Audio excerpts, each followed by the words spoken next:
I'm going to read the high history of good Sir Palamedes the Saracen knight, and of his following of the questing beast, by Aleister Crowley, 1912. To Alan Bennett, Bhikkhu Anandamateya, my good knight comrade in the quest, I dedicate this imperfect account of it, in some small recognition of his suggestion of its form. Mandalay, November 1905. Argument.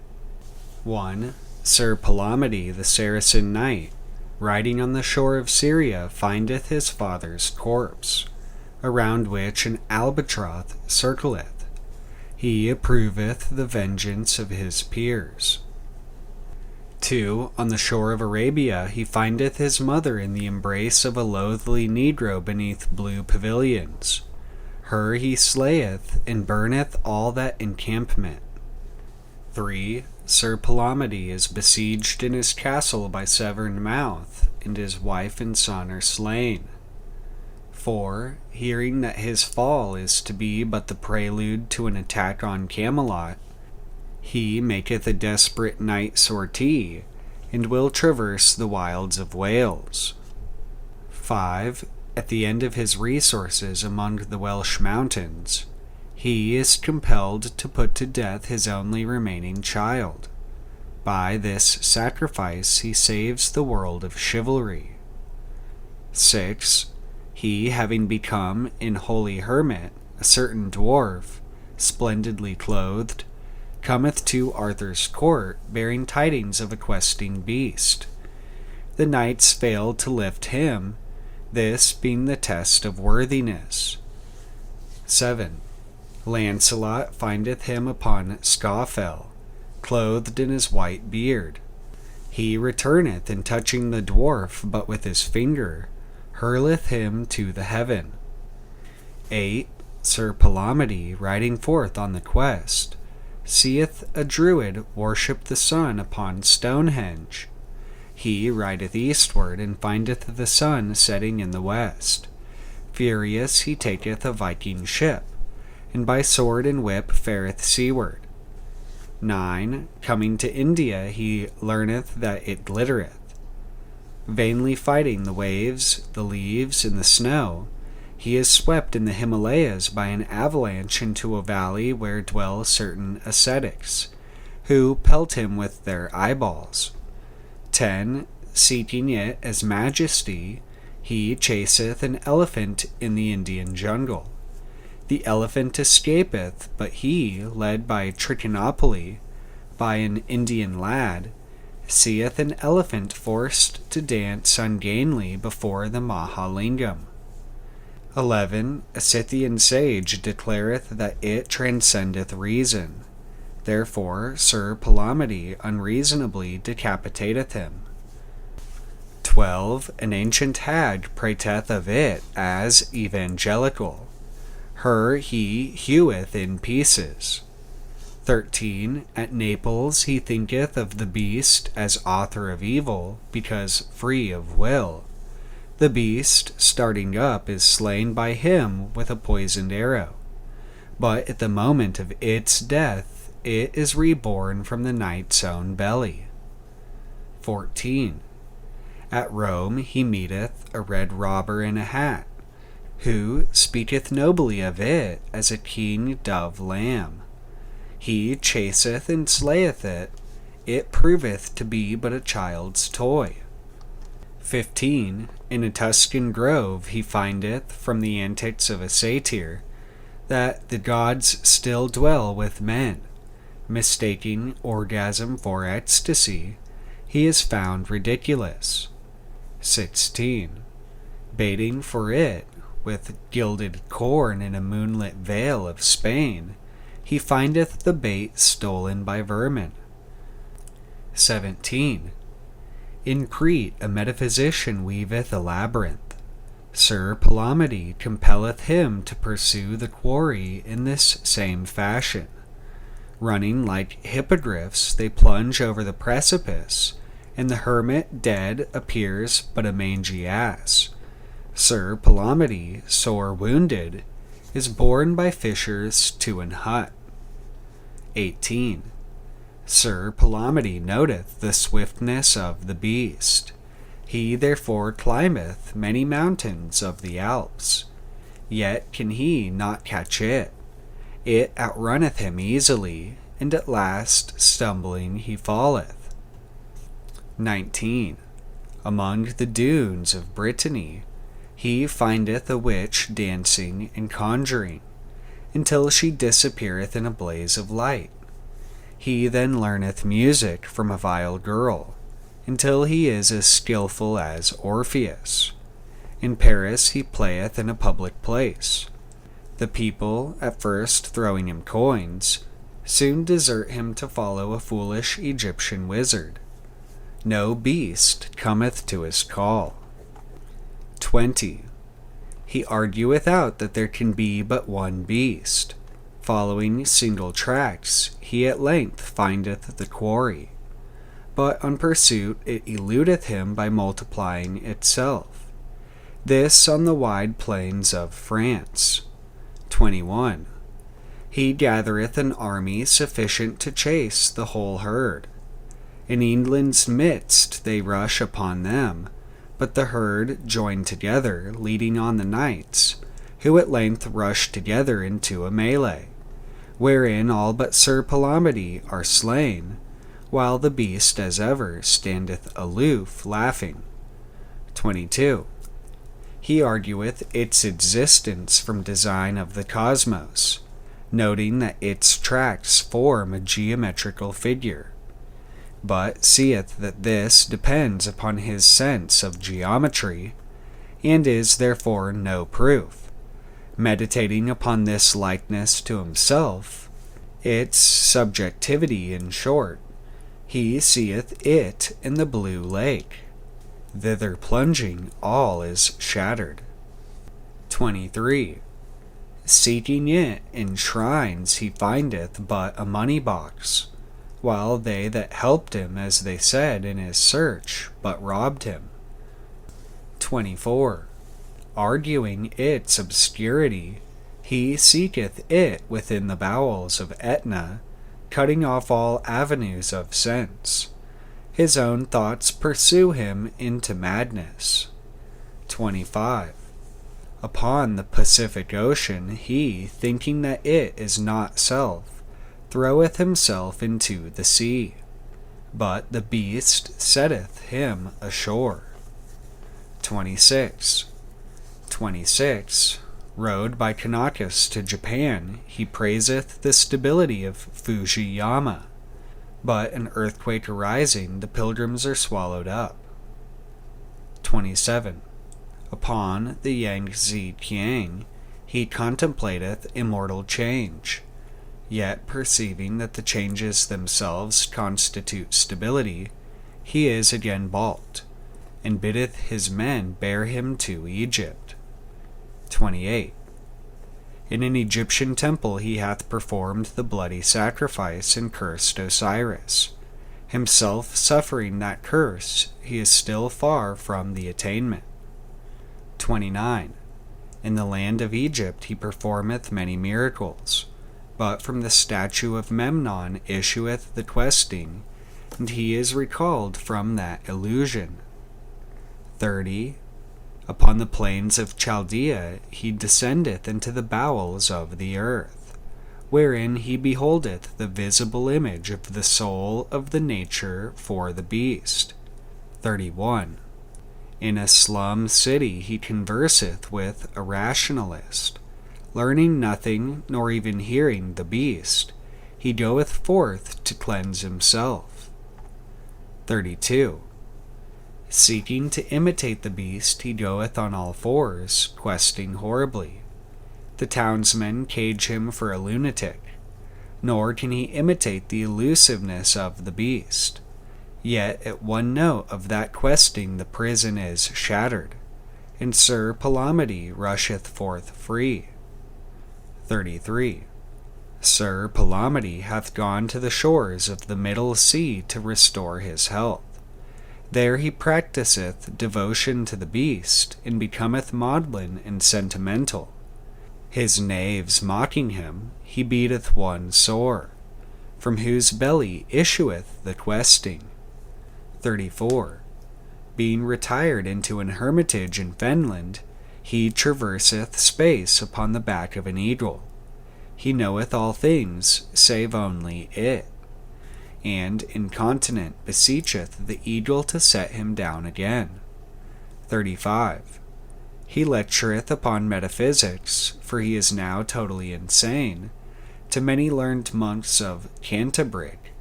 They applaud him and detain him, though he hath heard the questing and would away. But so feeble is he that he fleeth by night. 36. It hath often happened to Sir Palamedes that he is haunted by a shadow, the which he may not recognize. But at last, in a sunlit wood, this is discovered to be a certain hunchback, who doubteth whether there be at all any beast or any quest, or if the whole life of Sir Palamedes be not a vain illusion. Him, without seeking to conquer with words, he slayeth incontinent. 37. In a cave by the sea, feeding on limpets and roots, Sir Palamedes abideth, sick unto death. Him seemeth the beast questeth within his own bowels. He is the beast. Standing up that he may enjoy the reward, he findeth another answer to riddle, yet abideth in the quest. 38. Sir Palamedes is confronted by a stranger knight, whose arms are identical with his, Sir Palamedes' own, as also his features. This knight mocketh Sir Palamedes for an impudent pretender, and impersonator of the chosen knight. Sir Palamedes in all humility alloweth that there is no proof possible, and offereth ordeal of battle, in which the stranger is slain. Sir Palamedes heweth him into the smallest dust without pity. 39. In a green valley he obtaineth the vision of Pan. Thereby he regaineth all that he had expended of strength and youth, is gladdened thereat, for he now devoteth gain his life to the quest, yet more utterly cast down than ever, for that this supreme vision is not the beast. 40. Upon the loftiest summit of a great mountain he perceiveth not. Even this is, however, not the beast. 41. Returning to Camelot to announce his failure, he maketh entrance into the king's hall, whence he started out upon the quest. The beast cometh nestling to him. All the knights attain the quest. The voice of Christ is heard. Well done. He saith that each failure is a step in the path. The poet prayeth success therein for himself and his readers. 1. Sir Palamedes the Saracen rode by the marge of many a sea. He had slain 1,000 evil men, and set 1,000 ladies free. Armed to the teeth, the glittering knight galloped along the sounding shore. His silver arms one lake of light, their clash one symphony of war. How still the blue enamored sea lay in the blaze of Syria's noon. The eternal roll eternally beat out its monotonic tune. Sir Palamedes the Saracen a dreadful vision here espied, a sight abhorred of gods and men, between the limits of the tide. The dead man's tongue was torn away, the dead man's throat was slit across. There flapped upon the putrid prey a carrion screaming albatross. So halted he his horse and bent to catch remembrance from the eyes that stared to God whose ardour sent his radiance from the ruthless skies. Then like a statue still he sate, nor quivered nerve nor muscle stirred, while round them flapped insatiate the fell abominable bird. But coldest horror drave the light from nightly eyes. How pale thy bloom! Thy blood, O brow, whereon the night sits like a serpent on a tomb. For Palamedes those eyes beheld the iron image of his own. On those dead brows a fate he spelled, to strike a Gorgon into stone. He knew his father, still he sate, nor quivered nerve nor muscle stirred, while round them flapped insatiate the fell abominable bird. The night approves the justice done, and pays with that his rowel's debt, while yet the forehead of the sun stands beaded with an icy sweat. God's angel, standing sinister, unfurls this scroll, a sable stain. Who wins the spear shall ply the spur upon this proper heart and brain. He gave the sign of malison on traitor knights and perjured men, and ever by the sea rode on Sir Palamedes the Saracen. 2. Behold, Arabia's burning shore reigns to the hoofs of many a steed. Lord of a legion rides to war, the indomitable Palamedes. The Paynim fly, his troops delight in murder of many a myriad men. Following exultant into flight, Sir Palamedes the Saracen. Forward he spurs, his armor gleams, then on his haunches rears the steed. Above the lordly silk there streams the pennon of Sir Palamedes. Aflame, a bridegroom to his spouse, he rides to meet with galliard grace, some scion of his holy house, or germain to his royal race. But oh, the eyes of shame beneath the tall pavilion's sapphire shade! There sport a band with wand and wreath, languorous boy and laughing maid. And in the center is a sight of hateful love and shameless shame. A recreant Abyssinian knight sports grossly with a wanton dame. How black and swinish is the knave, his hellish grunt, his bestial grin, her trilling laugh, her gesture suave, the cool sweat swimming on her skin.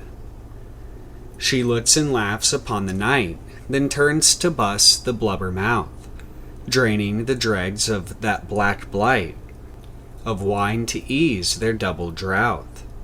God, what a glance! Sir Palamedes is stricken by the sword of fate.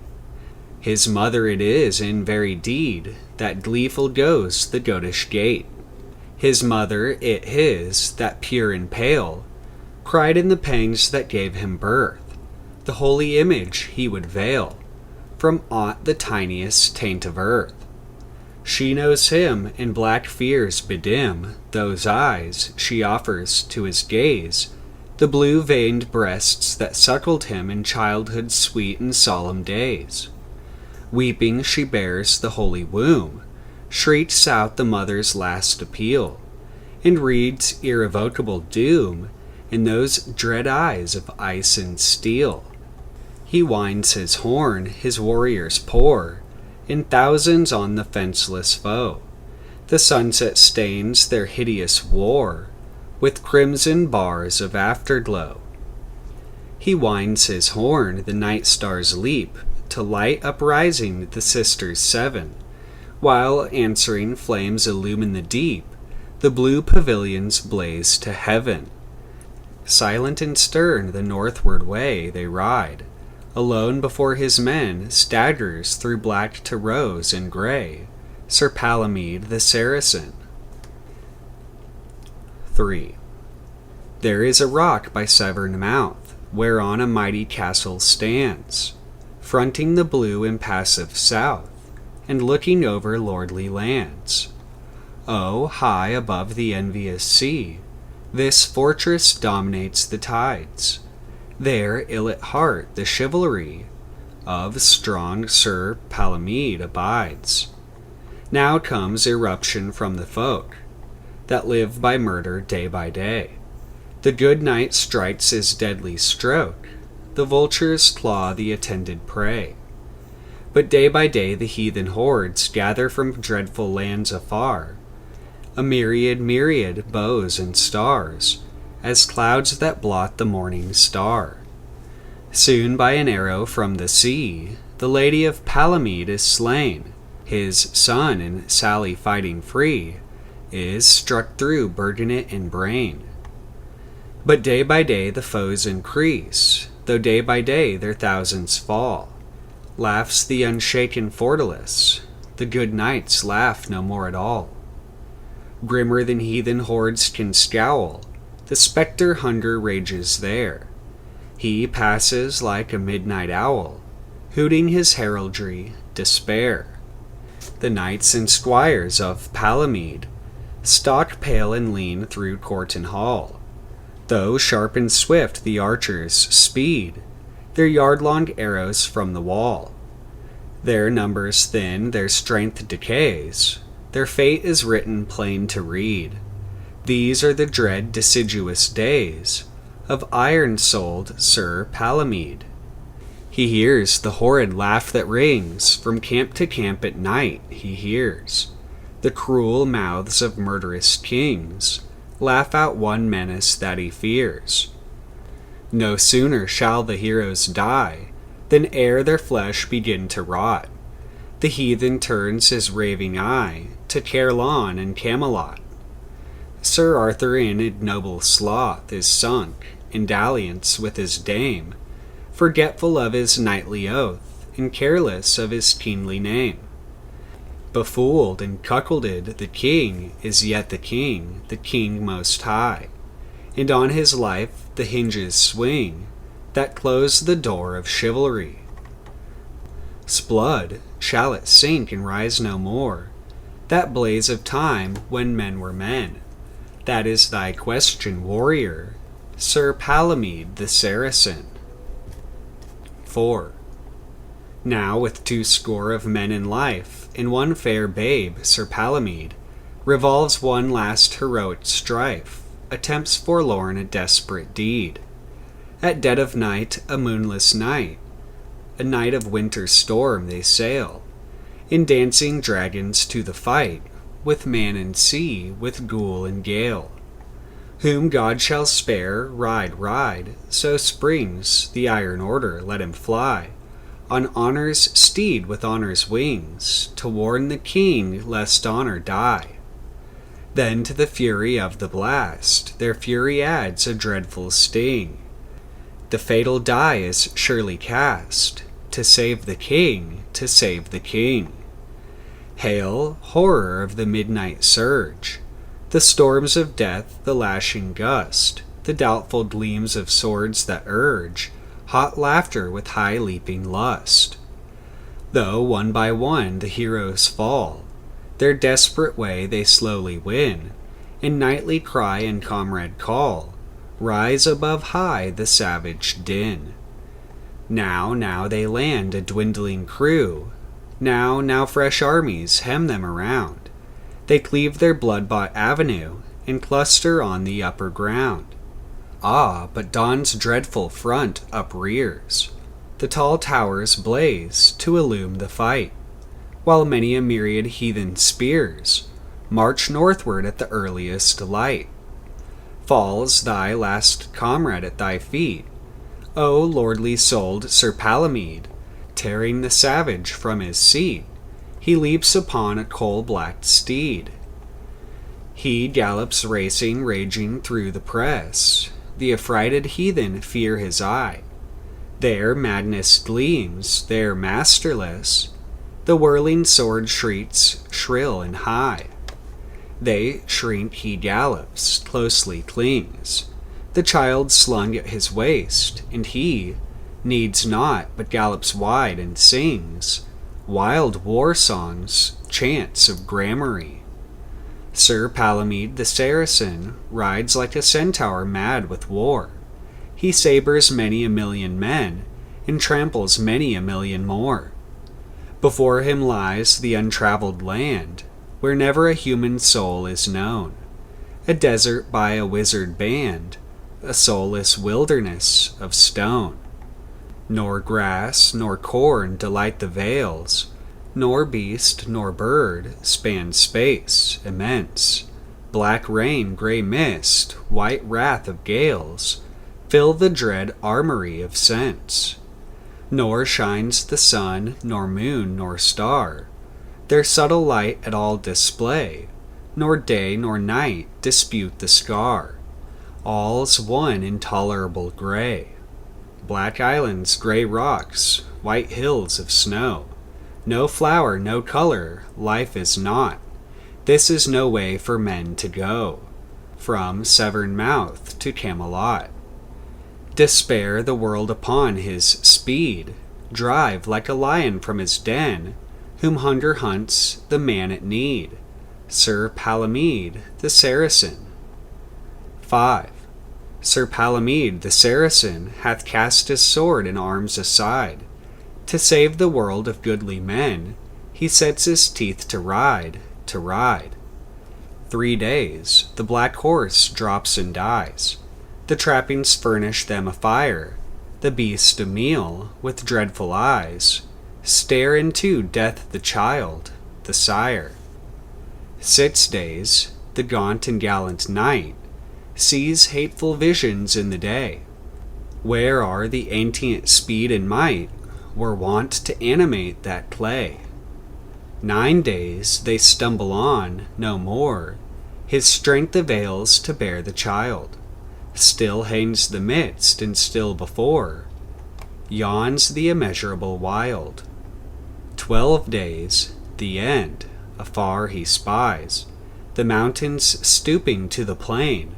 A little splash of sunlight lies beyond the everlasting rain. His strength is done, he cannot stir. The child complains, how feebly now. His eyes are blank, he looks at her. The cold sweat gathers on his brow. To save the world 3 days away, his life in knighthood's life is furled, in knighthood's life in his today. His darling staked against the world. Will he die there, his task undone, or dare he live at such a cost? He cries against the impassive sun, the world is dim, is all but lost. Then with the bitterness of death cutting his soul, his fingers clench the piteous passage of her breath. The dews of horror rise and drench Sir Palamedes the Saracen. Then, rising from the hideous meal, he plunges to the land of men, with nerves renewed and limbs of steel. Who is the naked man that rides yon tameless stallion on the plain? His face like hell's, what fury guides the maniac beast without a rein? Who is the naked man that spurs a charger into Camelot? His face like Christ's, what glory stirs the air around him, do ye wot? Sir Arthur arms him, makes array of 7 times 10,000 men, and bids them follow and obey. Sir Palamedes the Saracen. 6. Sir Palamedes the Saracen, the earth from murder hath released, is hidden from the eyes of men. Sir Arthur sits again at feast, the holy order burns with zeal, its fame revives from west to east. Now, following fortune's whirling wheel, there comes a dwarf to Arthur's hall, all cased in damascened steel. A scepter and a golden ball he bears, and on his head a crown, but on his shoulders drapes a pall of velvet flowing sably down, above his vest of cramoisie. Now doth the king of high renown demand of him his dignity, whereat the dwarf begins to tell a quest of loftiest chivalry. Quod he, by God's holy spell, so high a venture was not known, nor so divine a miracle. A certain beast there runs alone, that ever in his belly sounds a hugeous cry, a monstrous moan. as if 30 couple hounds quested within him. Now God saith, I swear it by his holy wounds, and by his lamentable death, and by his mother's face, that he shall know the beauteous breath, and taste the goodly gift of grace, who shall achieve this marvel quest. Then Arthur stirred up from his place, and stirred up boldly all the rest, and sware to seek this goodly thing. But now the dwarf doth beat his breast, and speak on this wise to the king, that he should worthy knight be found, who with his hands the dwarf should bring, by mighty one span from off the ground, whereat they jeer the dwarf so small, the knight so strong, the walls resound, with laughter rattling round the hall. But Arthur first essayed the deed, and may not budge the dwarf at all. Then Lancelot sware by God's rede, and pulled so strong his muscle burst, his nose and mouth brake out a bleed. Nor moved he thus the dwarf, from first to last the envious knights essayed, and all their malice had the worst, till strong Sir Bors his prowess played, and all his might availed not. Now once Sir Bors had been betrayed, to pain him in treacheries caught. They bound to 4 strong stallion steers, to tear asunder as they thought the paladin of Arthur's peers. But he, a-bending, breaks the spine of 3, and on the 4th he rears his bulk and rides away, divine. The wonder when the giant fails to stir the fatuous dwarf malign, who smiles, but Bors on Arthur rails, that never a knight is worth but one. By God's death, quod he, what ails us marshlights to forget the sun? There is one man of mortal men worthy to win this benison, Sir Palamedes the Saracen. Then went the applauding murmur round. Sir Lancelot girt him there and then, to ride to that enchanted ground, where amid timeless snows the den of Palamedes might be found. 7. Behold Sir Lancelot of the Lake, breasting the stony screes. Behold, how breath must fail and muscle ache, before he reach the icy fold, that Palamedes the Saracen within its hermitage may hold.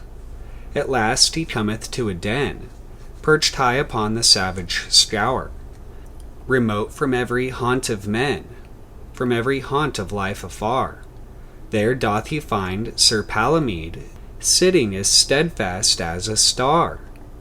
Scarcely he knew the knight indeed, for he compassed in a beard, white as the streams of snow that feed the lake of gods and men, that sitteth upon Caucasus. So muttered he a darkling weird, and smote his bosom murderous. His nails like eagle's claws were grown, his eyes were wild and dull, but thus Sir Lancelot spake, thy deeds atone by knightly devoir. He returned, that while the land was overgrown with giant fiend and ogre burned, my sword, but now the Paynim bars are broke, and men to virtue turned. Therefore I sit upon the scars amid my beard, even as the sun sits in the company of the stars. Then Lancelot bade this deed be done, the achievement of the questing beast, which when he spoke that holy one, rose up and gat him to the east, with Lancelot, when as they drew unto the palace and the feast. He put his littlest finger to the dwarf, who rose to upper air, piercing the far eternal blue, beyond the reach of song or prayer. Then did Palamedes amend his nakedness, his horrent hair, his nails, and made his penance end, clothing himself in steel and gold, arming himself his life to spend in vigil cold and wandering bold, disdaining song and dalliance soft, seeking one purpose to behold, and holding ever that aloft, nor fearing God, nor heeding men. So thus his hermit habit doffed Sir Palamedes the Saracen. 8. Know ye where Druid dolmens rise, in Wessex on the Widow Plain? Thither Sir Palamedes plies the spur and shakes the rattling rein. He questions all men of the beast, none answer, is the quest in vain. With oaken crown there comes a priest, in samite robes with hazel wand, and worships at the gilded east. Thither ride, the dawn beyond, must run the quarry of his quest. He rode as he were wood or fond, until at night behooves him rest. He saw the gliding far behind, out on the hills toward the west. With aimless fury hot and blind, he flung him on a Viking ship. He slew the rover and inclined the seaman to his stinging whip. Accursed of God, despising men, thy reckless oars in ocean dip. Sir Palamedes the Saracen. 9. Sir Palamedes the Saracen sailed ever with a favouring wind, unto the smooth and swarthy men that haunt the evil shore of Hind. He queried eager of the quest. Their cunning sages grinned. It shines, guess thou the rest. For naught but this our rishis know. Sir Palamedes his way addressed. Unto the woods they blazoned low. His lance stabs many a shining blade. His sword lays many a flower low. That glittering gladdened in the glade, he wrote himself a wanton ass. Into the sea his traces laid, where many a wavelet on the grass his prowess knows, but deep and deep his futile feet in fury pass, until one billow curls to leap, and flings him breathless on the shore, half drowned. O fool, his gods asleep! His armor in illusions wore, itself illusion all his might, and courage vain, yet ardours pour. Through every artery the night scales the Himalayas' frozen sides, crowned with illimitable light, and there in constant war abides, smiting the spangles of the snow, smiting until the vernal tides of earth leap high, the steady flow of sunlight splits the icy walls. They slide, they hurl the night below. Sir Palamedes the mighty falls into an hollow where there dwelt a bearded crew of monocles, asleep in various visions spelt by mystic symbols unto men. But when a foreigner they smelt, they drive him from their holy den, and with their glittering eyeballs pelt Sir Palamedes the Saracen. 10. Now findeth he as all alone, he moves about the burning east, the mighty trail of some unknown, but surely some majestic beast. So followeth he the forest ways, remembering his knightly oath, and through the hot and dripping days ploughs through the tangled undergrowth. Sir Palamedes the Saracen came on a forest pool at length, remote from any mart of men, where there disported in his strength the lone and lordly elephant. Sir Palamedes his forehead beat, O amorous, O militant, O lord of this arboreal seat. Thus worshipped he, and stalking stole into the presence he emerged. The scent awakes the uneasy soul of that majestic one, upsurged. The monster from the oozy bed, and bounded through the crashing glades. But now a staring savage head lurks at him through the forest shades. This was a naked Indian, who led within the city gate the fooled and disappointed man, already broken by his fate. Here were the brazen towers, and here the sculptured rocks, the marble shrine, where to a tall black stone they rear the altars due to the divine. The god they deem in sensual joy, absorbed in silken dalliance, to please his leisure hours a boy compels an elephant to dance. So majesty to ridicule is turned, to other climes and men makes off that strong, persistent fool, Sir Palamedes the Saracen. 11. Sir Palamedes the Saracen hath hied him to an holy man, sith he alone of mortal men can help him if a mortal can. So tell him all the Scythian folk.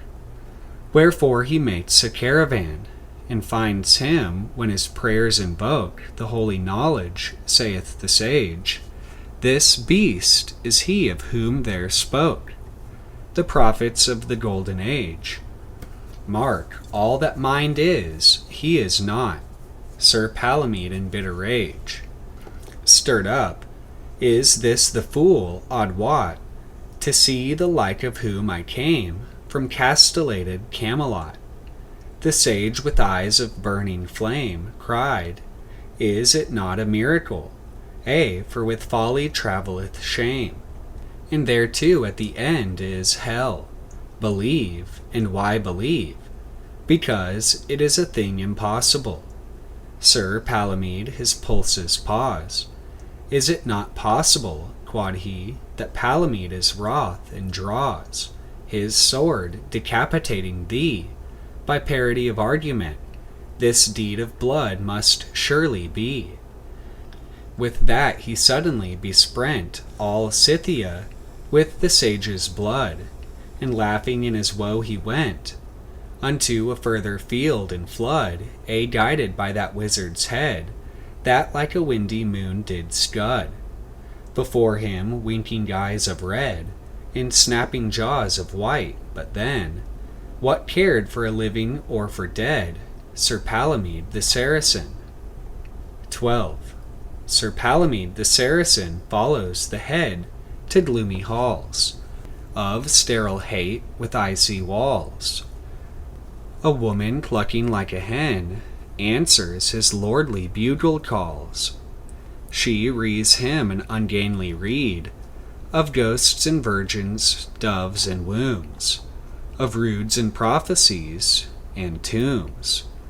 Old pagan fables run to seed. Sir Palamedes with fury fumes. So doth the head that jabbers fast against that woman's tangled tale. God's patience at the end must fail.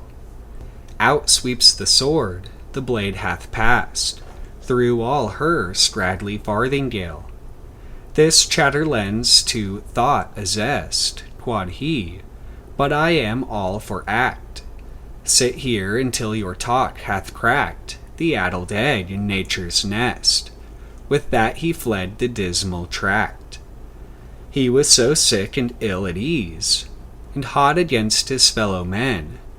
He thought to end his purpose then, nay, let him seek new lands and seas. Sir Palamedes the Saracen. 13. Sir Palamedes is coming on into a blue delicious bay. A mountain towers thereupon, wherein some fiend of ages gone is whelmed by God, yet from his breast spits up the flame in ashes grey. Hereby Sir Palamedes his quest pursues withouten let or rest. Seeing the evil mountain be, remembering all his evil years, he knows the questing beast runs free. Author of evil then is he. Whereat immediate resounds the noise he hath sought so long appears. There quest a 30 couple hounds within its belly as it bounds. Lifting his eyes, he sees at last the beast he seeks, 'tis like an hart. Ever it courseth far and fast. Sir Palamedes is sore aghast, but plucking up his will doth launch a mighty poison-dipped dart. It fareth ever sure and staunch, and smiteth him upon the haunch. Then as Sir Palamede overhauls the stricken quarry, slack it droops, staggers, and final down it falls. Triumph! Gape wide, ye golden walls! Lift up your everlasting doors, O gates of Camelot! See, he swoops down on the prey, the life-blood pours, the poison works, the breath implores its livelong debt from heart and brain. Alas, poor stag, thy day is done. The gallant lungs gasp loud in vain. Thy life is spilt upon the plain. Sir Palamede is stricken numb, as one who, gazing on the sun, sees blackness gather. Blank and dumb, the good knight sees a thin breath come out of his proper mouth and dart over the plain. He seeth it, sure by some black magician art, shape ever closer like an heart, while such a questing there resounds, as God had loosed the very pit, or as 30 couple hounds are in its belly as it bounds. Full sick at heart, I ween, was then the loyal knight, the weak of wit, the butt of lewd and puny men, Sir Palamedes the Saracen. 14. Northward the good knight gallops fast, resolved to seek his foe at home, when rose that vision of the past, the royal battlements of Rome, a ruined city and a dome. There in the broken forum sat a red-robed robber in a hat. Whither away, Sir Knight, so fey? Priest for the dove on Ararat, I could not, nor I will not, stay. I know thy quest, seek on in vain, a golden heart with silver horns. Life springeth out of diverse pains. What crown the King of Kings adorns? A crown of gems, a crown of thorns. The questing beast is like a king, in face, and hath a pigeon's wing, and claw. Its body is one fleece of bloody white, a lamb's in spring. Enough, Sir Knight, I give thee peace. The knight spurs on, and soon espies a monster coursing on the plain. He hears the horrid questing rise, and thunder in his weary brain, this time to slay it or be slain. Too easy task the charger gains, stride after stride with little pains. Upon the lumbering, flapping thing, he stabs the lamb and splits the brains of that majestic-seeming king. He clips the wing and pares the claw. What turns to laughter all his joy, to wondering ribaldry his awe. The beast's a mere mechanic toy, fit to amuse an idle boy. 15. Sir Palamedes the Saracen hath come to an umbrageous land, where nymphs abide and pagan men. The gods are nigh, say they, at hand. How warm a throb from Venus stirs the pulses of her worshippers.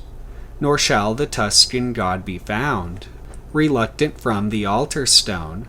His perfume shall delight the ground, his presence to his folk be known. In darkling grove and glimmering shrine, O ply the kiss and pour the wine. Sir Palamede is fairly come into a place of glowing bowers, where all the voice of time is dumb, before an altar crowned with flowers. He seeth the satyr fondly dote, and languish on a swan-soft goat. Then he in mid-caress desires the ear of strong Sir Palamede. We burn, quoth he, no futile fires, nor play upon an idle reed, nor penance vain, nor fatuous prayers. The gods are ours, and we are theirs. Sir Palamedes plucks the pipe, the satyr tends and blows a trill, so soft and warm, so red and ripe, that echo answers from the hill, in eager and voluptuous strain, while grows upon the sounding plain. A gallop and a questing turned to one profound melodious bay. Sir Palamedes with pleasure burned, and bowed him to the idol grey, that on the altar sneered and leered, with loose red lips behind his beard. Sir Palamedes and the beast are woven in a web of gold, until the gilding of the east burns on the wanton smiling wold. And still Sir Palamedes believed his holy quest to be achieved. But now the dawn from glowing gates floods all the land. With snarling lip, the beast stands off and cachinnates that stings the good knight like a whip. And suddenly hell's own disgust eats up the joy he had of lust. The brutal glee his folly took, for holy joy breaks down his brain.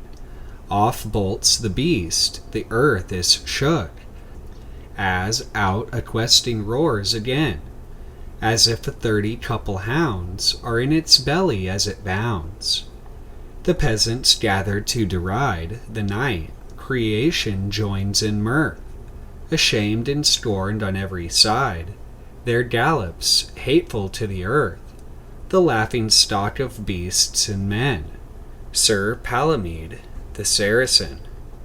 16.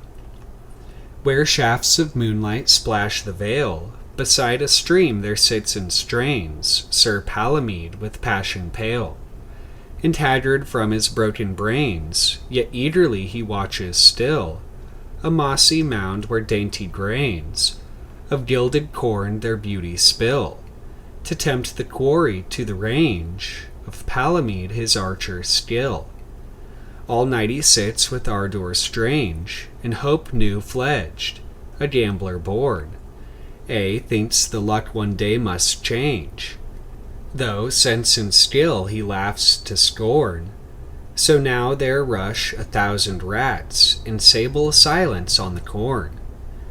They sport their square of shovel hats, a squeaking tooth-bare brotherhood, innumerable as summer gnats, buzzing some streamlet through a wood. Sir Palamedes grows mighty wroth, and mutters maledictions rude, seeing his quarry far and loth, and thieves despoiling all the bait. Now careless of the nightly oath, the sun pours down his eastern gate. The chase is over, see ye then, coursing afar, a foam at fate, Sir Palamedes the Saracen. 17. Sir Palamedes hath told the tale of this misfortune to a sage, how all his ventures not avail, and all his hopes dissolve in rage. Now by thine holy beard, quoth he, and by thy venerable age, I charge thee this my riddle ree. Then said that gentle eremite, this task is easy unto me. Knowing then the questing beast aright, one is the beast, the questing one, and one with one is two, Sir Knight. Yet these are one and two, and none disjoins their substance, mark me well, confounds their persons, rightly run. Their attributes immeasurable, incomprehensible, unspeakable, inaudible, intangible, ingustable, insensitive to human smell, invariable, implacable, invincible, insciable, irrationopsychicable, inequiligible, immemimo-movable. Such is its nature without parts, places or persons, plumes or pell, having no lungs nor lights nor hearts, but two in one and one in two. Be he accursed that disparts them now, or seemeth so to do.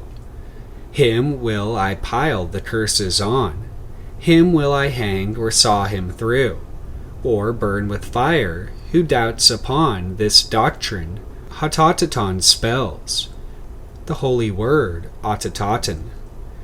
The poor Sir Palamedes quells his rising spleen, he doubts his ears. How may I catch the beast? He yells. The smiling sage rebukes his fears. "'Tis easier than all, Sir Knight. By simple faith the beast appears. By simple faith not heathen might catch him, and thus achieve the quest." Then quoth that melancholy wight, "I will believe," the hermit blessed. His convert on the horizon appears the beast. To thee the rest. He tries to urge the good knight on, but no, Sir Palamedes grips the hermit by the woebegone. But no, Sir Palamedes grips the hermit by the woebegone beard of him, then away he rips, wood as a maniac to the west, where down the sun in splendor slips, and where the quarry of the quest canters, they run like hippogriffs, like men pursued or swine possessed, over the dizzy Cretan cliffs. They smash, and lo, it comes to pass, he sees in no dim hieroglyphs, in knowledge easy to amass, this hermit, while he drew his breath, once dead is like a mangy ass, bruised, broken, but not bound to death. He calls some passing fisherman to bear him. Presently he saith, "Bear me to some remotest den, to heal me of my ills immense, for now hath neither might nor sense Sir Palamedes the Saracen." 18. Sir Palamedes for a space deliberates on his rustic bed. "I lack the quarry's awful place," quod he, "my limbs are slack as lead." So as he gets his strength he seeks the castles where the pennons red of dawn illumine their dreadful peaks. Their dragons stretch their horrid coils adown the winding clefts and creeks. From hideous mouths their venom boils, but Palamedes their fury scapes, their malice by his valor foils. Climbing aloft by bays and capes of rock and ice encounters oft the loathly sprites, the misty shapes of monster brutes that lurk aloft. Oh, well he works, his youth returns, his heart revives, despair is doffed, and eager hope in brilliance burns within the circle of his brows. As fast he flies, the snow he spurns. Ah, what a youth and strength he vows to the achievement of the quest! And now the horrid height allows his mastery day by day from crest to crest he hastens, faster fly. His feet, his body knows not rest, until with magic speed they ply, like oars the snowy waves surpass. In one day's march the galaxy of Europe's starry mountain mass. Now, quoth he, let me find the quest. The beast stirred up, Sir Knight, alas! Day after day they race, nor rest, till 7 days were fairly done. Then doth the questing marvel crest. The ridge the night is well outrun, now adding laughter to its din, like some lewd comet at the sun. Around the panting paladin it runs with all its splendid speed, yet knowing that he may not win, he strains and strives in very deed, so that at last a boulder trips the hero that he bursts a bleed. Insanguine from his bearded lips the torrent of his being breaks. The beast is gone, the hero slips. Down to the valley he forsakes, the fond idea every bone in all his body burns and aches. By speed to attain the dear unknown, by force to achieve the great beyond, yet from that brain may spring full grown another folly just as fond. 19. The knight hath found a naked girl among the dunes of Breton sand. She spinneth a mystic whirl, and hath a bagpipe in her hand, wherefrom she draweth dismal groans. The while her maddening saraband she plies, and with discordant tones desires a certain devil grace She gathers wreckage wood and bones of seamen jetsam of the place, and builds therewith a fire wherein she dance, bounding into space. Like an inflated ass's skin, she raves and reels and yells and whirls, so that the tears of toil begin to dew her breasts with ardent pearls. Nor doth she mitigate her dance, the bagpipe ever louder skirls, until the shapes of death advance, and gather round her shrieking loud, and wailing o'er the wide expanse of sand the gibbering mewing crowd. Like cats and apes they gather close, till, like the horror of a cloud, wrapping the flaming sun with rose, they hide her from the hero's sight. Then doth he muse thereat morose, when in one wild cascade of light the pageant breaks and thunder roars, down flaps the loathly wing of night. He sees the lonely Breton shores lapped in the levin, then his eyes see how she shrieking soars and soars into the starless stormy skies. Well, well, this lesson will he learn, how music's mellowing artifice may bid the breast of nature burn, and call the gods from star and shrine. So now his sounding courses turn, to find an instrument divine, whereon he may pursue his quest. How glitter green his gleeful eyne, when, where the mice and lice infest, a filthy hovel lies a wench, bearing a baby at her breast, drunk and debauched one solid stench, but carrying a silver lute, boardeth her, nor doth balk nor blench, and long abideth brute by brute, amid the unsavory denizens, until his melodies uproot. The oaks lure lions from their dens, turn rivers back, and still the spleen of serpents and of Saracens. Thus then equipped he quits the queen, and in a city fair and wide calls up with music wild and keen the questing marvel to his side. Then do the sportful city folk about his lonely stance abide, making their holiday they joke, the melancholy ass they throw their clattering coppers in his poke. So day and night they come and go, but never comes the questing beast, nor doth that laughing people know how agony's unleavening yeast stirs Palamede. Anon they tire and follow an Egyptian priest, who boasts him master of the fire, to draw down lightning and invoke the gods upon a sandal pyre, and bring up devils in the smoke. Sir Palamede is all alone, wrapped in his misery like a cloak, despairing now to charm the unknown. So arms and horse he takes again, Sir Palamede hath overthrown. The jesters, now the countrymen, stupidly staring, see at noon Sir Palamedes the Saracen, riding like an harvest moon, in silver arms with glittering lance, with plumed helm and winged shoon, athwart the admiring land of France. 20. Sir Palamede hath reasoned out, beyond the shadow of a doubt, that this his questing beast is one. For were it beasts, he must suppose an earlier beast to father those.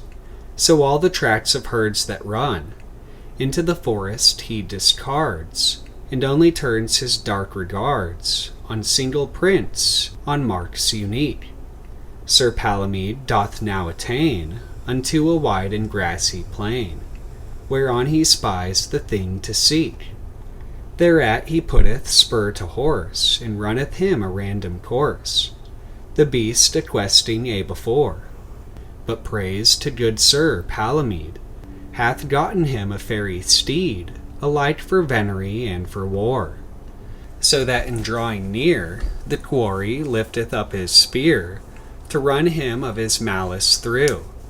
With that the beast hopes no escape, dissolveth all his lordly shape, splitteth him sudden into two. Sir Palamede in fury runs unto the nearer beast that shuns the shock, and splits again, until the baffled warrior sees a myriad swarms of these, a-questing over all the plain. The good knight reins his charger in, now by the faith of Paladin, the subtle quest at last I ken, rides off to Camelot to plight the faith of many a noble knight, Sir Palamedes the Saracen. 21. Now doth Sir Palamede advance, the lord of many a sword and lance, in merry England's summer sun, their shields and armors a glittering glance, and laugh upon the mossy mead. Now winds the horn of Palamede, as far upon the horizon he spies the questing beast a-feed. With loyal craft and honest guile, they spread their ranks for many a mile. For when the beast hath heard the horn, he practiseth his ancient wile, and many a myriad beasts invade the stillness of that armed glade. Now every knight to rest hath borne his lance and given the accolade, and run upon a beast, but they slip from the fatal point away, and course about confusing all that gallant concourse all the day, leading them ever to a vale with hugest cry and monster wail. Then suddenly their voices fall, and in the park's resounding peal only the clamor of the chase is heard. Oh, to the center race the unsuspicious knights, but he, the questing beast, his former face of unity resumes the course of warriors shocks with man and horse. In mutual madness swift to see, they shatter with unbridled force. One on another down they go, swift and stupendous overthrow. Out sword, out lance, cuirass and helm splinter beneath the knightly blow. They storm, they charge, they hack and hew, they rush and wheel the press a-through. The weight, the murder overwhelm, one, two, and all, nor silence knew his empire, till Sir Palamede, the last upon his fairy steed, struck down his brother. Then at once fell silence on the bloody mead, until the questing rose again. For there on that ensanguined plain standeth a-laughing at the dunce the single beast they had not slain. There with his friends and followers dead, his brother smitten through the head, himself sore wounded in the thigh, weepeth upon the deed of dread.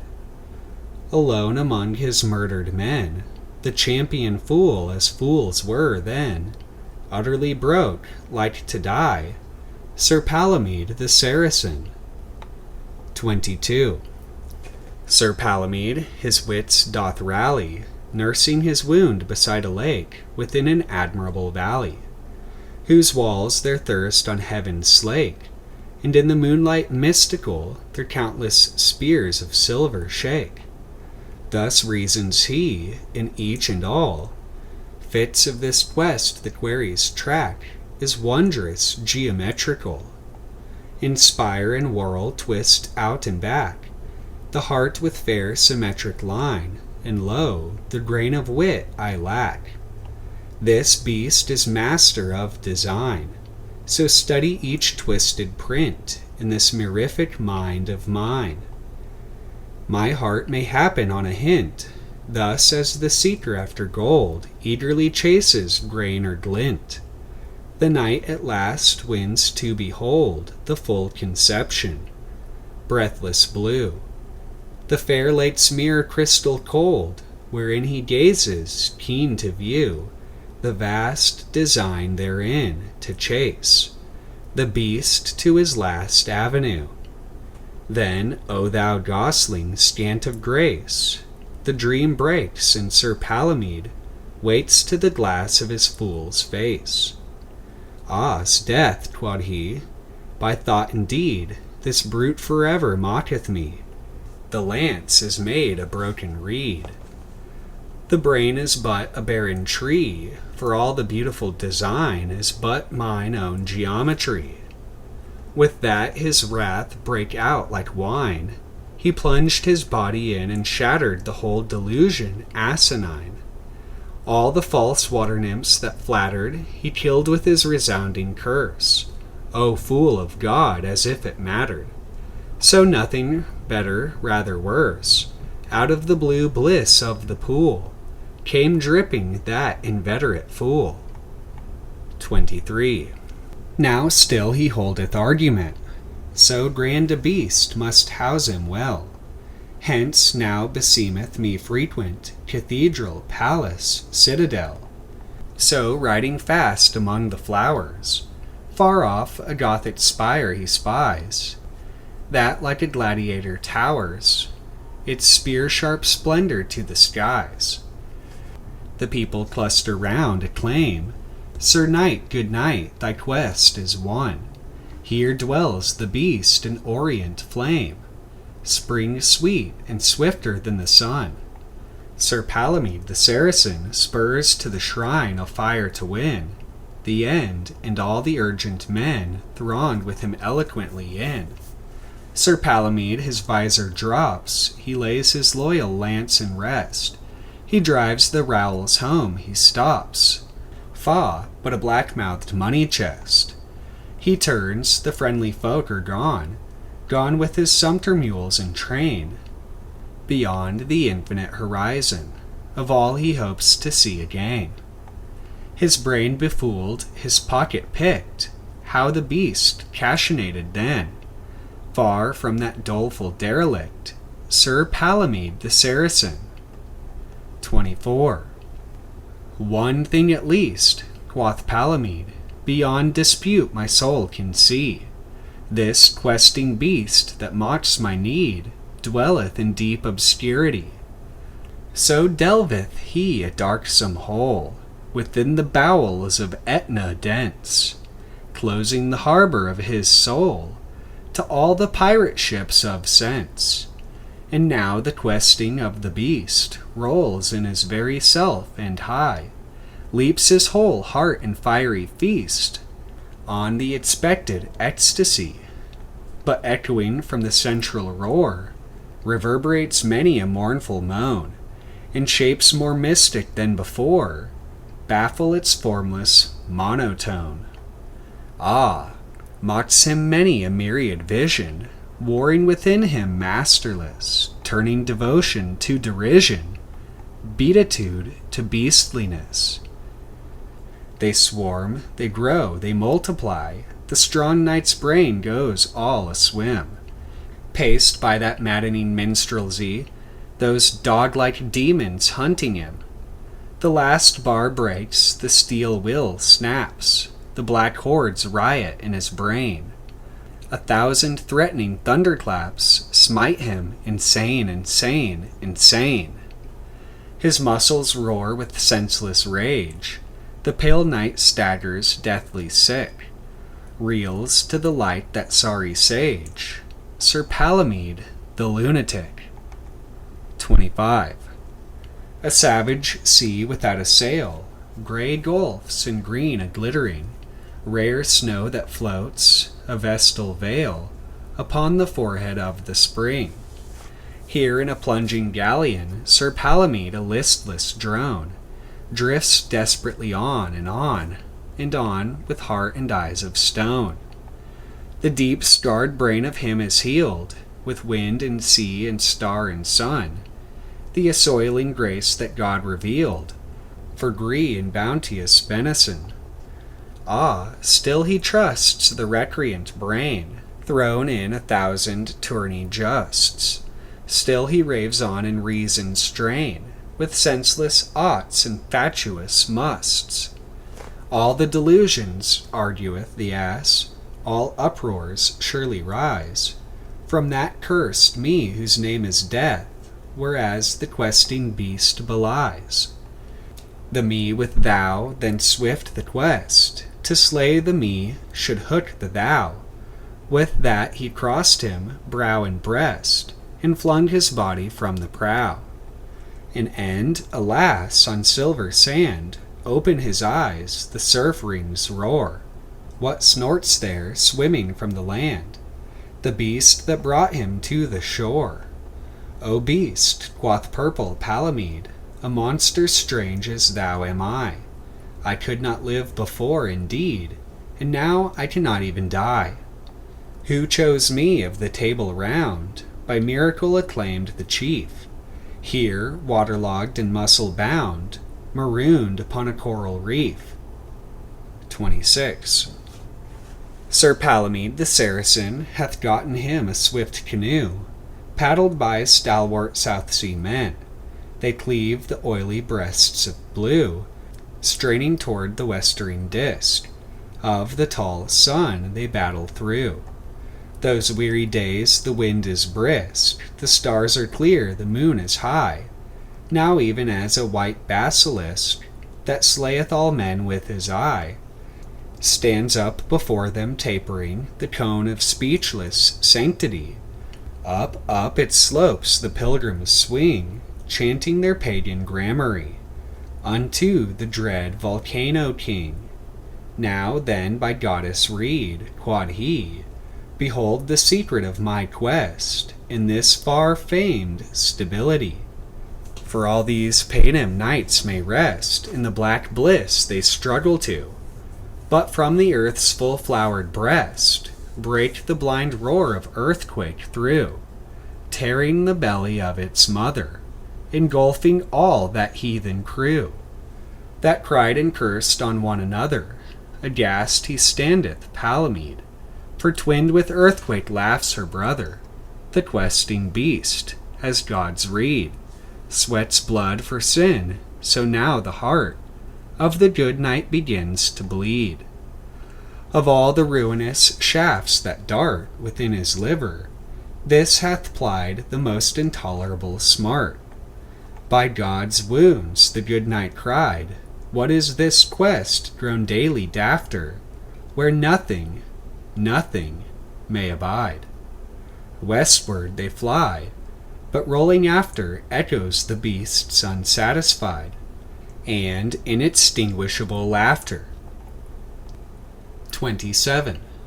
Sir Palamede goes aching on, pox of despairing dread interdict, to the western horizon, still meditating sharp and strict upon the changes of the earth, its towers and temples derelict, the ready ruin of its mirth, the flowers, the fruits, the leaves that fall, the joy of life, its growing girth, and nothing as the end of all.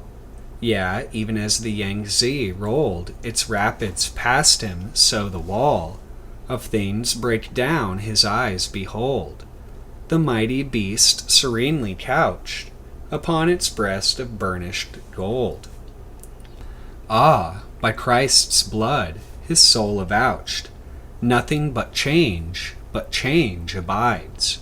Death lurks, a leopard curled and crouched, in all the seasons and the tides, but the more it changed and changed, the good knight laughed to split his sides.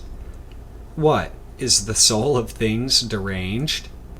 The more it changed and rippled through its changes, and still changed and changed, the liker to itself it grew.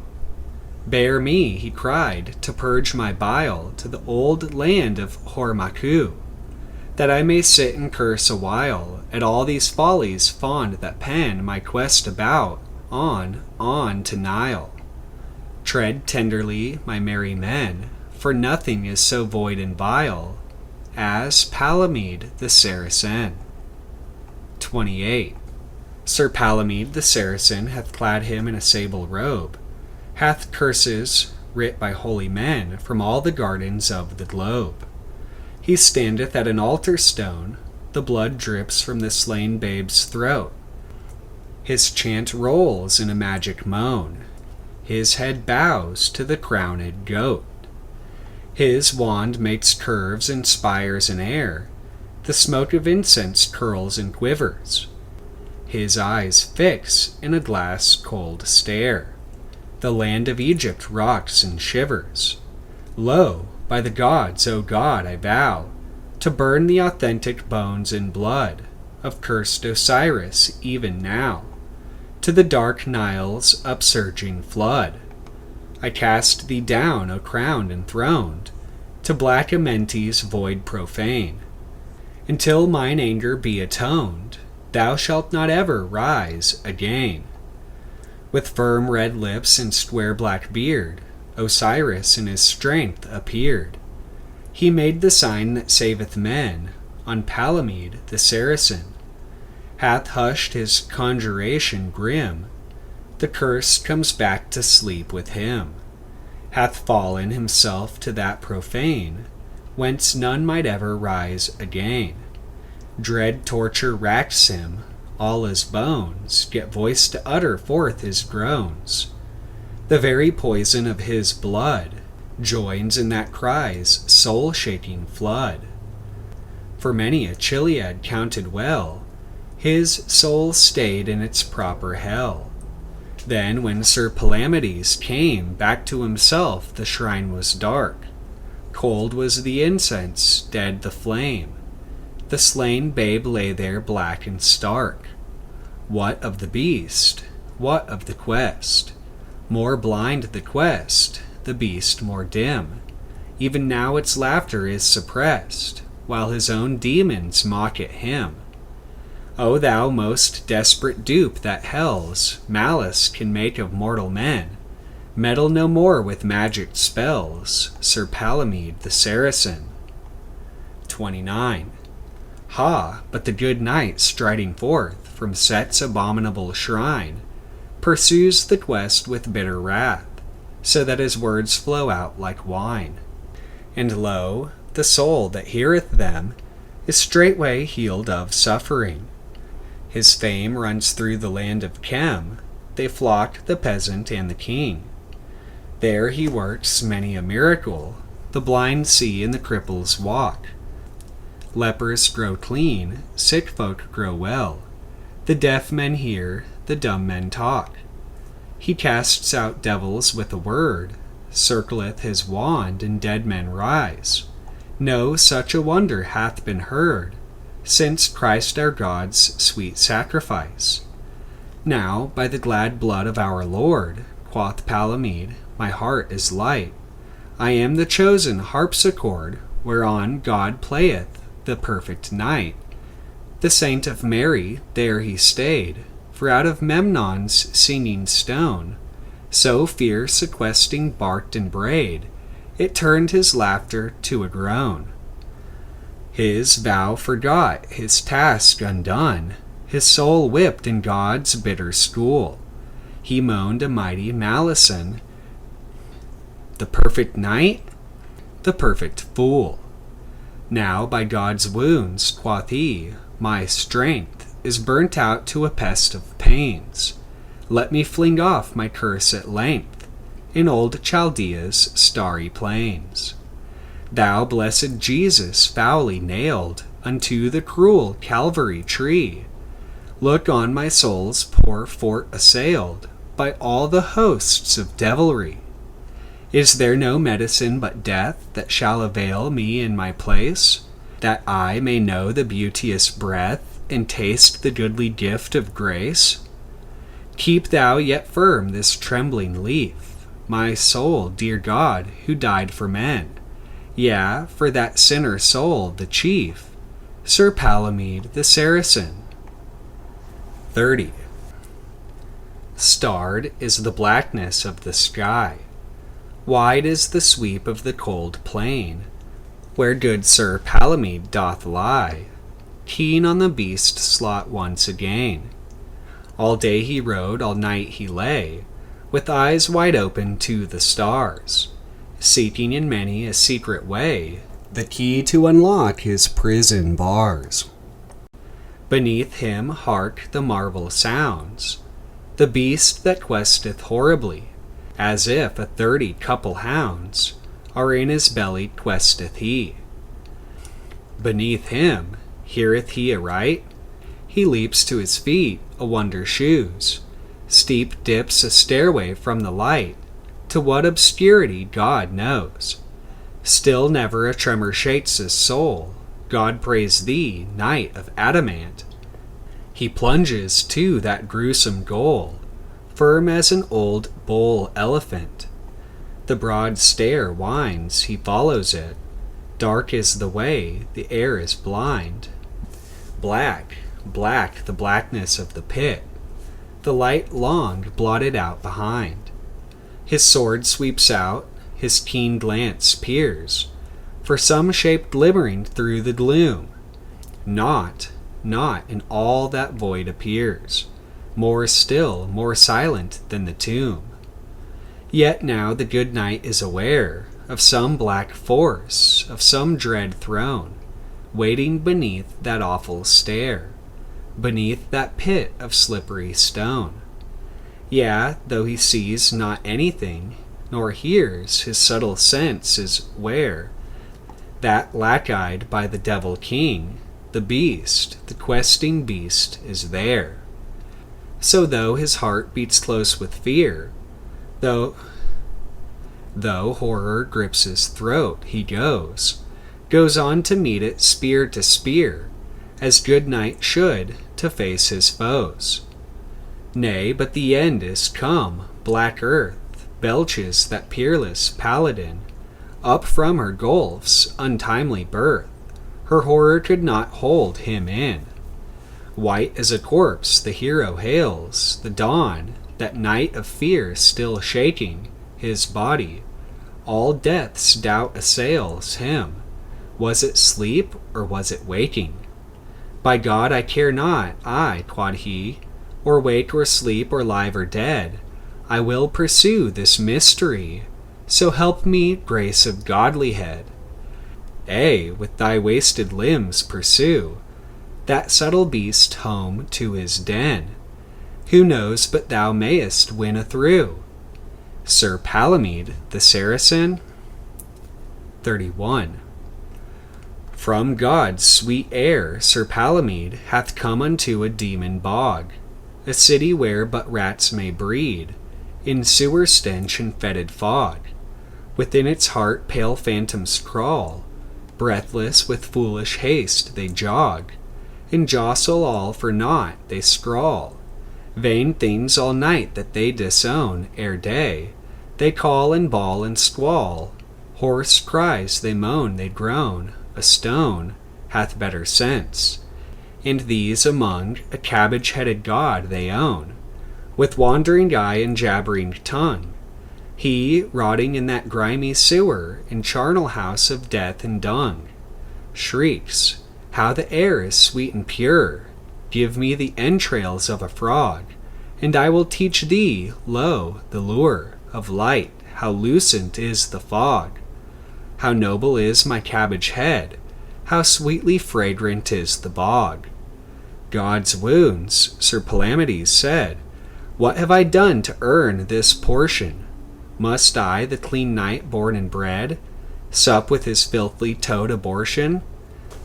Nathless he swayed with him awhile, lest by disdain his mental torsion slip back or miss the serene smile should crown his quest, for, as one saith, the unknown may lurk within the vial. So he who sought the beauteous breath, desired the goodly gift of grace, went equal into life and death. But oh, the foulness of his face! Not here was anything of worth. He turned his back upon the place, sought the blue sky and the green earth, ay, the lustral sea to cleanse that filth that stank about his girth. The sores and scabs, the warts and wens, the nameless vermin he had gathered in those insufferable dens, the foul diseases he had fathered. So now the quest slips from his brain. First, Christ, let me be clean again. 32. Ha, cries the knight, may patient toil of brain dissolve this cruel coil. In Africa they that chase the ostrich clothe them with feathers, subtly foil its vigilance, come close, then dart its death upon it. Brave, my heart, do thus, and so the knight disguises himself, on hands and knees doth start. His hunt goes questing up and down. So in the fields the peasant clown flies, shrieking from that dreadful figure. But when he came to any town, they caged him for a lunatic. Quod he, would God I had the trick. The beast escaped from my devices. I will the same, the bars are thick. But I am strong, he wrenched in vain. Then what is this? What wild, sharp strain smites on the air? The prison smashes. Hark, 'tis the questing beast again. Then as he rushes forth the note, roars from that beast's malign throat with laughter, laughter, laughter, laughter. The wits of Palamedes float in ecstasy of shame and rage. O thou, exclaims the baffled sage, how should I match thee? Yet I will so, though doomsday devour the age. Weeping and beating on his breast, gnashing his teeth, he still confessed the might of the dread oath that bound him. He would not yet give up the quest. Nay, while I am, quoth he, though hell engulf me, though God mock me well, I follow as I swear I follow, though it be unattainable. Nay, more, because I may not win, is worth man's work to enter in. The infinite with mighty passion hath caught my spirit in a gin. Come, since I may not imitate the beast, at least I work and wait. We shall discover soon or late which is the master, I or fate. 33. Sir Palamedes the Saracen hath passed unto the tideless sea, that the keen whisper of the wind may bring him that which never men knew. On the quest rides he, so long to seek, so far to find. So weary was the knight, his limbs were slack as new slain doves. His knees no longer gripped the charger rude. Listless he aches, his purpose swims, exhausted in the oily seas of laxity and lassitude. The soul subsides, its serious motion still throbs by habit, not by will, and all his lust to win the quest is but a passive mild devotion. Soon the blood shall run right chill, and is not death the lord of rest? There as he basks upon the cliff, he yearns toward the beast, his eyes are moist with love, his lips are fain to breathe fond prayers and marry. If man's soul were measured by his size, he need not linger to attain. Nay, while the beast squats there above him, smiling on him, as he vows wonderful deeds and fruitless flowers, he grows so maudlin in his love that even the knaves of his own house mock at him in their merry hours. God's death, raged Palamedes, not wroth, but irritated. Laugh ye so? Am I a jape for scullions? His curse came in a flaky froth. He seized a club with blow on blow, breaking the knave's unreverent sconce. Thou mocked the questing beast I chase, the questing beast I love, odds wound. Then sudden from the slave there brake a cachinnation scant of grace, as if 30 couple hounds were in his belly. Night awake. Ah, well he woke, his love in scorn, grapple and death throw at his throat. Lead me away, quoth he, my men. Woe, woe is me was ever born, so blind a bat, so gross a goat, as Palamedes the Saracen. 34. Sir Palamedes the Saracen hath hid him in an hermit's cell, upon an island in the fen, of that lone land where druids dwell. There came an eagle from the height, and bade him mount from dale to dell. They sank and soared, last to the light of the great sun himself they flew, piercing the borders of the night, passing the irremeable blue, far into space beyond the stars. At last they came, and there he knew all the blind reasonable bars broken, and all the emotions stilled, and all the stains and all the scars left him. So like a child he thrilled with utmost knowledge, all his soul with perfect sense and sight fulfilled, touched the extreme, the giant goal.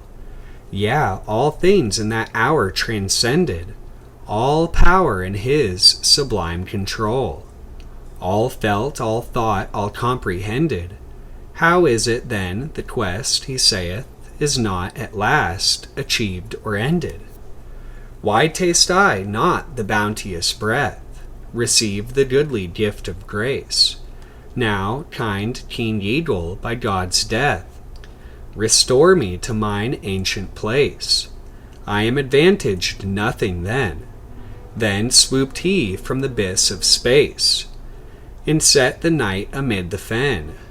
God, quoth Sir Palamedes, that I who have won 9 should fail at 10. I set my all upon the die, there is no further trick to try. Call trice accursed above men, Sir Palamedes the Saracen. 35. Yea, quoth the knight, I read the spell. This beast is the unknowable. I seek in heaven, I seek in hell. Ever he mocks me, yet methinks I have the riddle of the Sphinx. For were I keener than the lynx, I should not see within my mind one thought that is not in its kind. In sooth, that beast that lurks behind. And in my quest his questing seems the authentic echo of my dreams, the proper thesis of my themes. I know him, still he answers, no. I know him not, maybe, and lo, he is the one sole thing I know. Nay, who knows not is different from him that knows. Then be content, thou canst not alter the event. Ah, what conclusion subtly draws from out this chaos of mad laws? Am I the effect as I the cause? Nay, the brain reels beneath its swell of pompous thoughts enough to tell that he is known, unknowable. Thus did that knightly Saracen in Canterbury's miasmal fen lecture to many learned men. So clamorous was their applause, his mind, said they, is free of flaws, the veil of God is thin as gauze, that almost they had dulled or drowned the laughter in its belly bound of that dread beast he had not found. Nathless, although he would away, they forced the lack-luck knight to stay, and lecture many a weary day. Verily, almost he had caught the infection of their costive thought, and brought his loyal quest to naught. It was by night that Palamedes ran from that mildewed, mouldy breed, moth-eaten dullards run to seed. How weak Sir Palamedes grows, we hear no more of bouts and blows. His weapons are his 10 good toes. He that was Arthur's peer, good knight, proven in many a foughten fight, flees like a felon in the night. Ay, this thy quest is past the ken of thee and of all mortal men, Sir Palamedes the Saracen. 36. Oft as Sir Palamedes went upon the quest, he was aware of some vast shadow subtly blent with his own shadow in the air. It had no shape, no voice had it, wherewith to daunt the eye or ear, yet all the horror of the pit clad it with all the arms of fear. Moreover, though he sought to scan some feature, though he listened long, no shape of God or fiend or man no whisper, groan, shriek, scream, or song. Gave him to know it, now it chanced. One day Sir Palamedes rode through a great wood whose leafage danced in the thin sunlight as it flowed. From heaven he halted in a glade, bade his horse crop the tender grass, put off his armor, softly laid himself to sleep till noon should pass. He woke, before him stands and grins a motley hunchback. Knave, quoth he, hast seen the beast, the quest that wins the loftiest prize of chivalry? Sir Knight, he answers, hast thou seen aught of that beast? How knowest thou then that it is ever or hath been Sir Palamedes the Saracen? Sir Palamedes was well awake. Nay, I deliberate deep and long, yet find no answer fit to make to thee. The weak beats down the strong. The fool's cap shames the helm, but thou, I know thee for the shade that haunts my way, sets shame upon my brow. My purpose dims, my courage daunts. Then, since the thinker must be dumb, at least the knight may knightly act. The wisest monk in Christendom may have his skull broke by a fact. With that, as a snake strikes, his sword leapt burning to the burning blue, and fell one swift, assured award, stabbing that hunchback through and through. Straight he dissolved a voiceless shade, or scotched or slain, the knight said then. What odds? Keep bright and sharp thy blade, Sir Palamedes the Saracen. 37. Sir Palamedes is sick to death. The staring eyen, the haggard face, God grant to him the beauteous breath. God send him the goodly gift of grace. There is a white cave by the sea, wherein the knight is hid away. Just ere the night falls, spieth he the sun's last shaft flicker astray. All day is dark. There he mourns his wasted years, his purpose faint. Make the knight flinch and stain the saint. For now, what hath he left? He feeds on limpets and wild roots. What odds? There is no need a mortal needs, who hath loosed man's hope to grasp at God's. How his head swims at night, what stirs above the faint wash of the tide, and rare seabirds whose winging whirs about the cliffs, now good betide. God save thee, woeful Palamedes, the questing of the beast is loud within thy ear. By God's rede thou hast won the tilt from all the crowd. Within thy proper bowels it sounds, mighty and musical at need, as if 30 couple hounds quested within thee, Palamedes. Now then he grasps the desperate truth, he hath toiled these many years to see, hath wasted strength, hath wasted youth. He was the beast was he. He rises from the cave of death, runs to the sea with shining face, to know at last the bounteous breath, to taste the goodly gift of grace. Ah, Palamedes, thou hast mistook, thou art the butt of all confusion, not to be written in my book. Is this most drastic disillusion? So weak and ill was he, I doubt, if he might hear the royal feast of laughter that came rolling out afar from that elusive beast. Yet those white lips were snapped like steel upon the ankles of a slave. That body broken on the wheel of time suppressed the groan it gave. Not there, not here, my quest, he cried, not thus, not now. Do how and when matter, I am and I abide, Sir Palamedes the Saracen. 38. Sir Palamedes of great renown rode through the land upon the quest, his sword loose and his visor down, his buckler braced, his lance in rest. Now then, God save thee, Palamedes, who courseth yonder on the field. Those silver arms, that stable steed, the sun and rose upon his shield. The strange knight spurs to him disdain, curls the proud lip as he uplifts his visor. Come and end in vain, Sir Fox, thy thousand turns and shifts. Sir Palamedes was white with fear. Lord Christ, those features were his own that voice so icy clear, that cuts him to the bone. False knight, the stranger cried, thou bastard dog, Sir Palamedes, I am the good knight fain to ride upon the questing beast at need. Thief of my arms, my crest, my quest, my name, now meetest thou thy shame. See, with this whip I lash thee back to the kennel whence there came. So false a hound, good knight, in sooth, answered Sir Palamedes, not I presume to assert the idlest truth. And here, by this good ear and eye, I grant thou art Sir Palamedes. But try the first and final test, if thou or I be he. Take heed.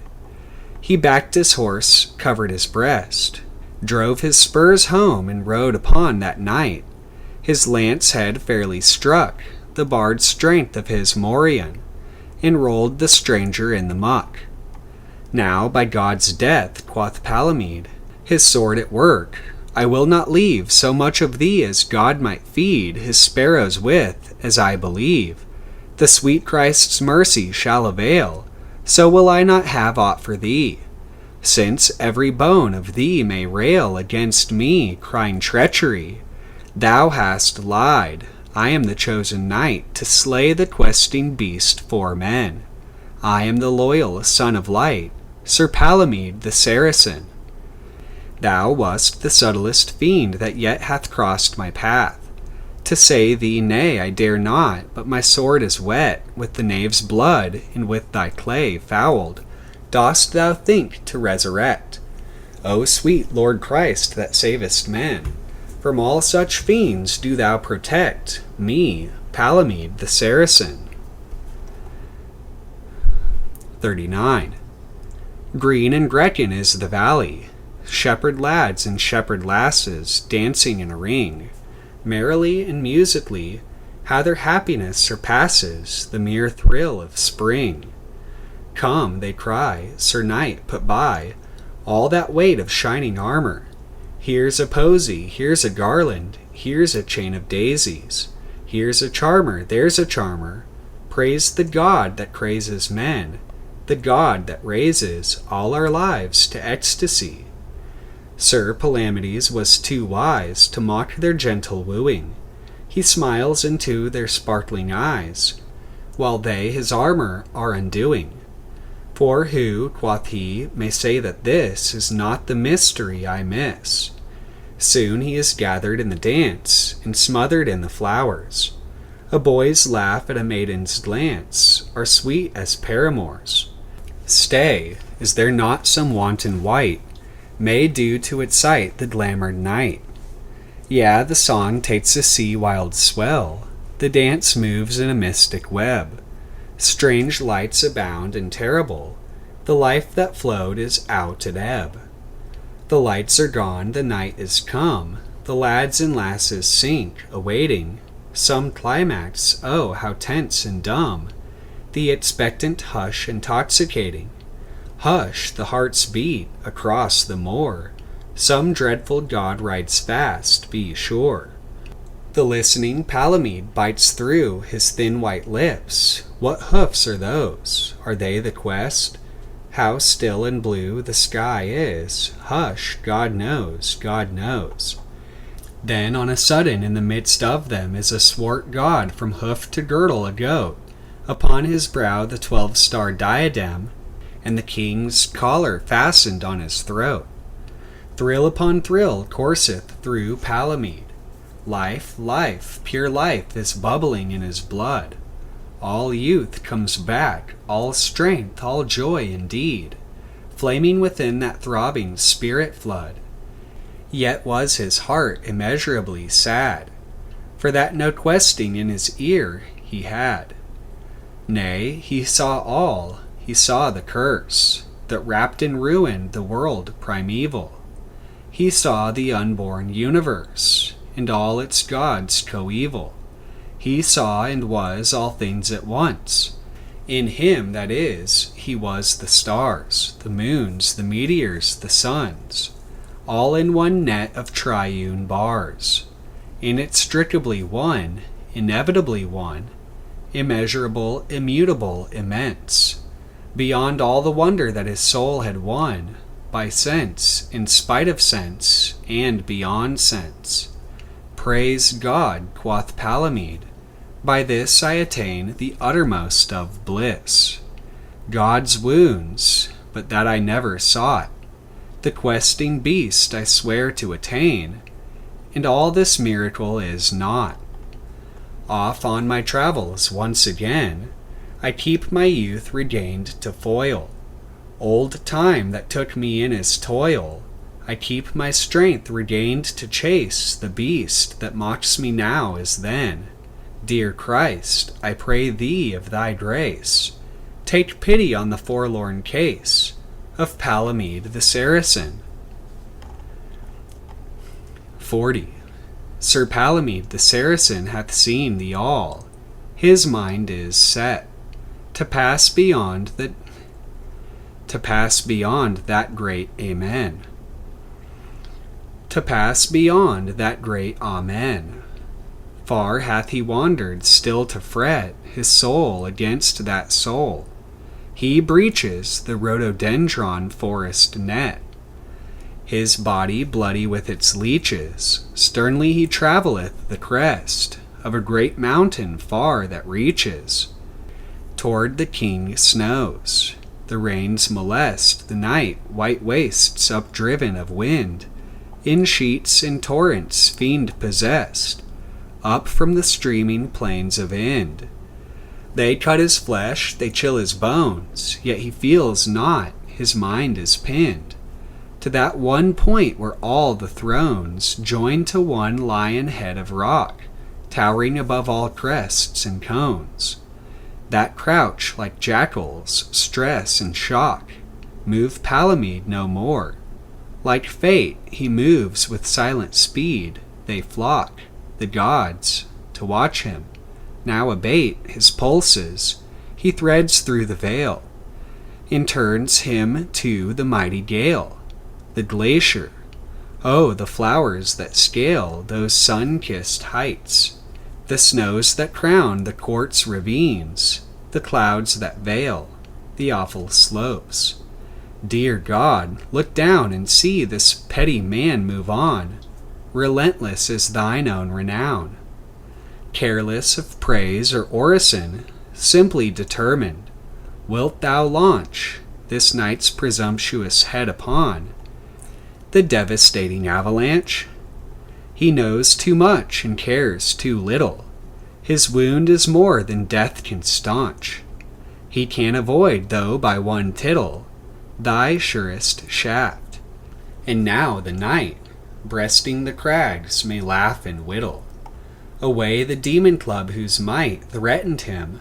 Now he leaves the spur, and eager with a boy's delight, treads the impending glacier.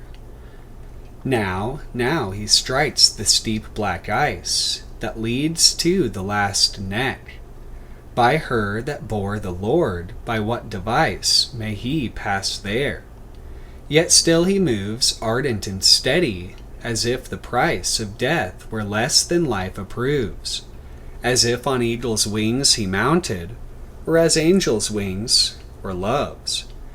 So all the journey he discounted, holding the goal.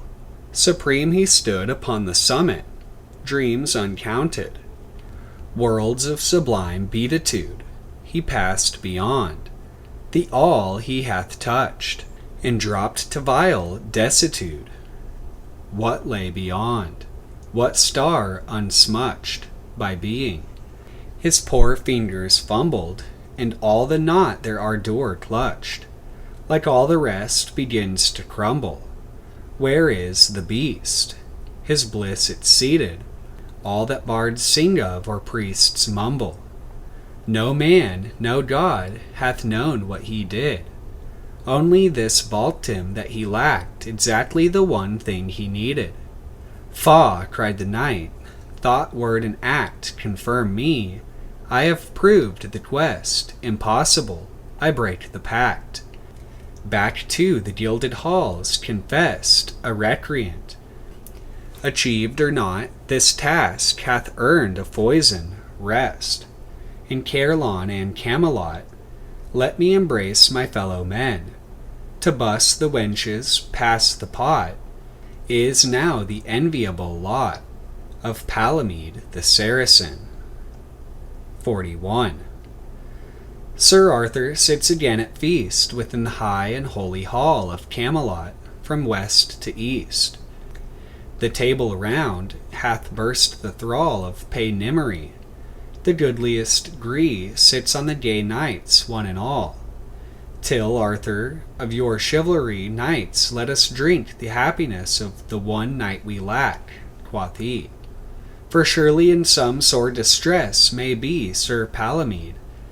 Then they rose as one man and glid liesse. To honor that great health, God's way is not as man's, quoth Lancelot. Yet may God send him back this day, his quest achieved to Camelot.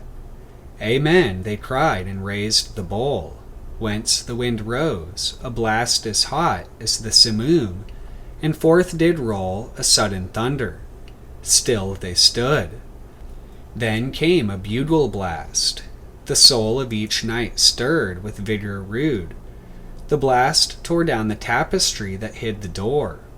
All ashen-hued, the knights laid hand to sword. But he, Sir Palamedes, in the gap was found, God knoweth, bitterly, weeping. Cried Arthur, strange the hap! My knight, my dearest knight, my friend, what gift had fortune in her lap, like thee? Embrace me.